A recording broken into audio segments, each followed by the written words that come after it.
നാം ആരുടെ കരുതലിലാണ് അവരെ നാം ജീവിതത്തിൽ പകർത്തുകയും അനുകരിക്കുകയും ചെയ്യേണ്ടതല്ലേ? നമ്മൾ മായാലോകത്ത് മോഹങ്ങളാൽ പ്രലോഭിക്കപ്പെട്ട് കിടക്കുകയാണ്.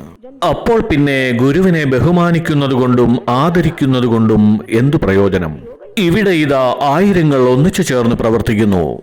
നിങ്ങളൊരു സങ്കല്പമെടുക്കൂ.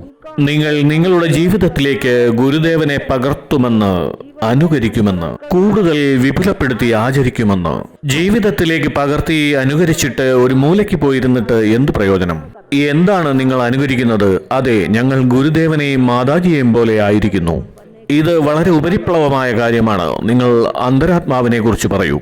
അന്തരംഗത്തിൽ നിന്ന് വളരൂ. അങ്ങനെ അന്തരംഗത്തിൽ നിന്ന് വളർന്നു വന്ന് ഗുരുദേവൻ വെറുതെ ഇരിക്കുകയായിരുന്നില്ല. അദ്ദേഹം ഇതിനെ എത്ര വിസ്തൃതമാക്കിയെന്ന് ചോദിച്ചാൽ നിങ്ങൾ ഈ വിരാട് സ്വരൂപം നോക്കൂ. നിങ്ങൾ ഗുരുദേവന്റെ വിരാട് സ്വരൂപം കണ്ടിട്ടില്ലല്ലോ. കണ്ടിരുന്നുവെങ്കിൽ നിങ്ങൾ വളർന്നേനെ, രാമനെ പോലെ ശ്രേഷ്ഠരായി വളർന്നേനെ.